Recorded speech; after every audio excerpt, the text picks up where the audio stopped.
Right, so picture this. You're boondocking, you walk outside, and you are like, holy I got water coming out of the side of my city outlet.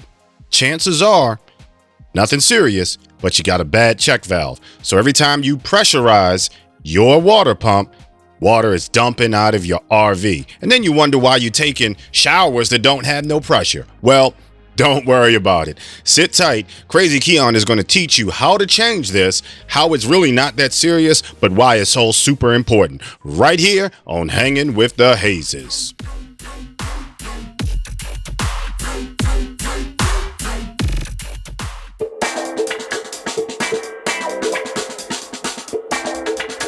So a water valve that's not faulty will allow sufficient back pressure and not allow water from your water tank and or your pump to come back out of your city water.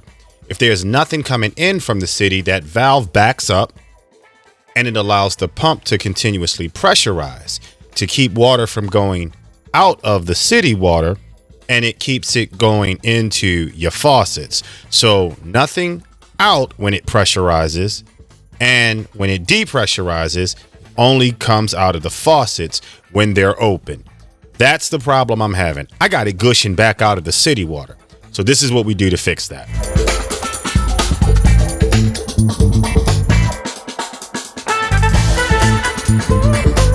All right, y'all. So this is what it looks like. Just a straightforward thing inside there. You can see the plunger. All right, and there's 3 screws. So I'm just going to use a small screwdriver to knock this out. One thing I'm going to tell you about this job, when you do it, don't take the screws out first. Unscrew the back of it. Let me see if I can get back there and show you what that looks like. All right, so if you can see, that's what I'm unscrewing right there. Let me see if I can get up in there so you can see it. So you want to unscrew that after you do that, simply because it's just going to be easier to knock out. So let's get started.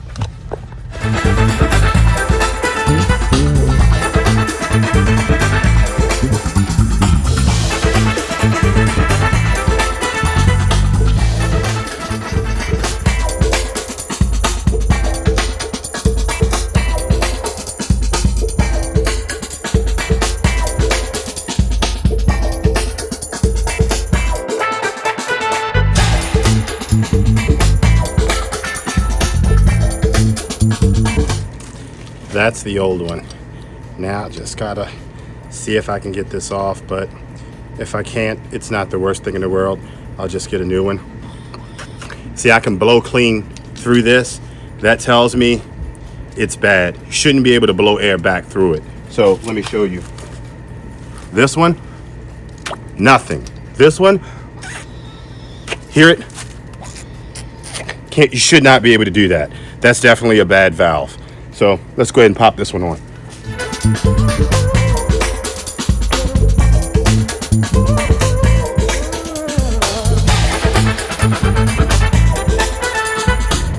All right, so I did this with a small stubby screwdriver to show you that you don't have to have power tools to do this. This is something you can do on the side of the road, at a campground, wherever you notice the issue.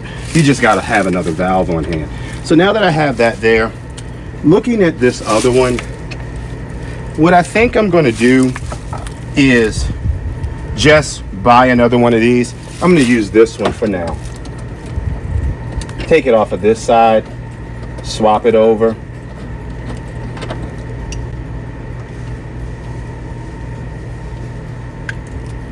Just make sure you don't double gasket it. That almost happened there.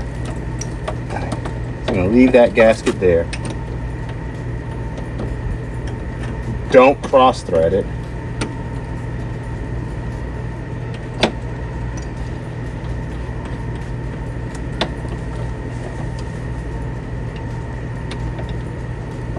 And then I'm good to go. So the next thing I'm going to do, I'm going to reach back, tighten that piece back in.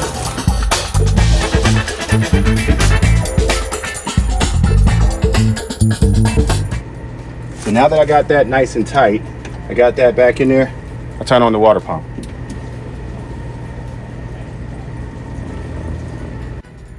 So it's been 10 minutes and I've pressurized, turned the water on, no dripping.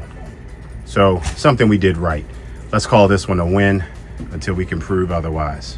All right, y'all. So on a scale of 1 to 10, this job was definitely a 2. And I'm only giving it a 2 because I had to actually use tools to fix the job. This is something you can do on the side of the road. You can do it at a campground. You can do this pretty much anywhere. Again, 3 bolts, leave them in. Disconnect it from the back. Then take 3 bolts out, whole thing slides out. Take the new one, put it in, 3 bolts, then connect it. If you try to take those bolts out first, it's going to be hard for you to spin it on the back. That's the only reason why I'm saying that. But if you happen to be, your first name is Hercules and you can make it happen, go for it. I'm just trying to show you how to do it the easy way so you don't have split knuckles, busted lips, all of that good stuff that can happen when you start. You get my point. So, thank y'all so much for hanging out with me. If this helped somebody, make sure you like, subscribe, and share it because you never know when somebody's going to have some water problems and they can't take a shower to wash their aspirin.